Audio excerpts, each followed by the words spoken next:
Look closely at this towering archive room. High above, authoritative blueprints are handed down to desperate workers below.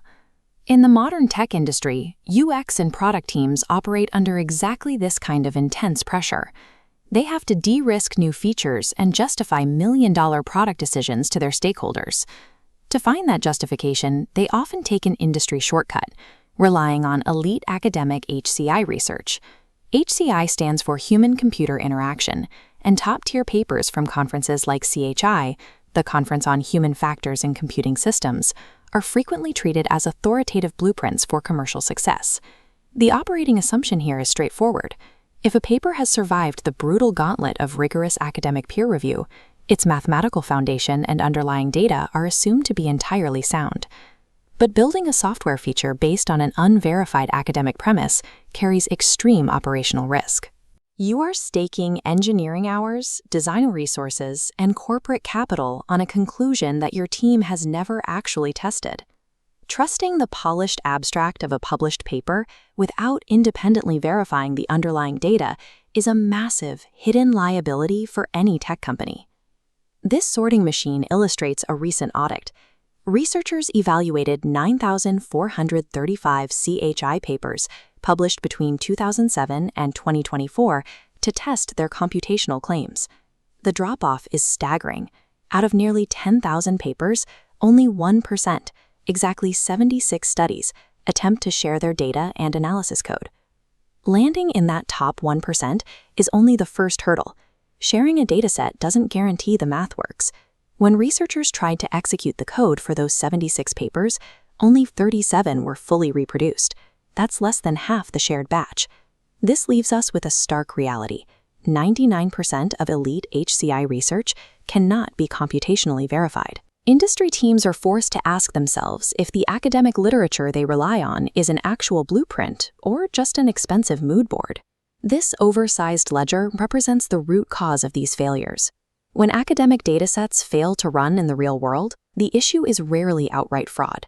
It is a severe lack of standardization in how researchers organize their work.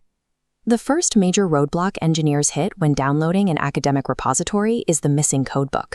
A codebook defines exactly what every variable, abbreviation, and data column represents, transforming raw values into meaningful information.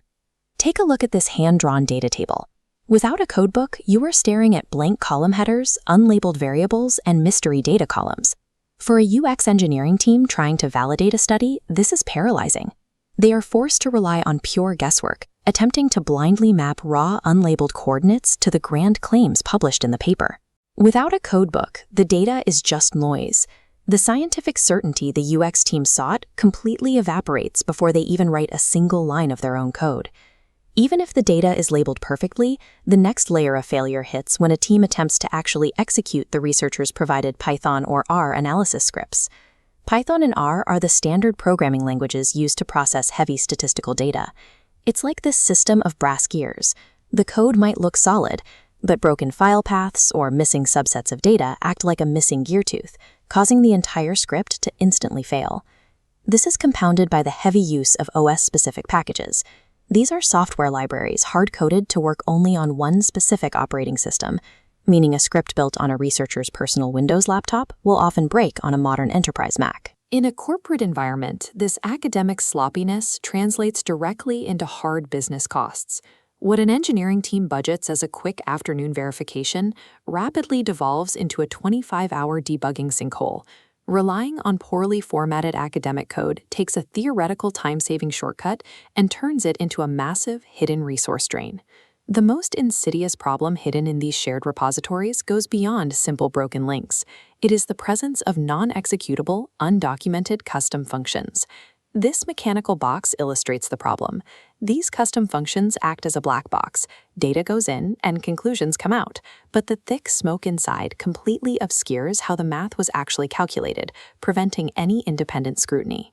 When the code fails and the math is hidden, the UX designer is forced to abandon the computational evidence entirely. They have to fall back on trusting the author's written interpretations in the PDF. By trusting the text over the broken code, the industry team inherits all of the original researchers' unchecked biases, subjective interpretations, and potential calculation errors. Utilizing a black box function injects unverified academic assumptions directly into the core of your company's product strategy. When these hidden errors accumulate, they create a specific tension for the UX strategist attempting to reconcile theory with practice. This split-screen poster captures the discrepancy. On the left, you have the published CHI paper, prestigious, highly polished, and definitive. On the right, you have the gritty reality of its actual computational code. Because these papers are presented with the full authority of a top-tier institution, a practitioner who cannot get the script to run often defaults to a specific assumption that the fault lies with their own technical ability. The liberating truth is that the failure to implement is rarely a lack of industry skill. In the cases identified by the audit, the failure was baked into the code before the practitioner even downloaded it. Industry professionals must stop treating published papers as infallible artifacts and start viewing them as fallible, unverified prototypes. This nautical map provides a pragmatic mental model for evaluating HCI research. Your approach depends on your specific risk tolerance. The first path, for papers with no data or non-reproducible math, leads directly to the island of inspiration only. While these papers offer excellent theory, you absorb the full cost of A/B testing.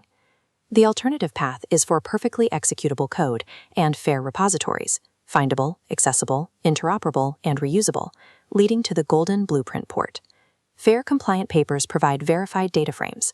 These are the only studies where a product team can safely build their own features directly on top of the established academic math. Demanding fair, compliant research carries a severe trade-off. It limits your reading pool to a tiny fraction of modern studies. Watch this artist sketching.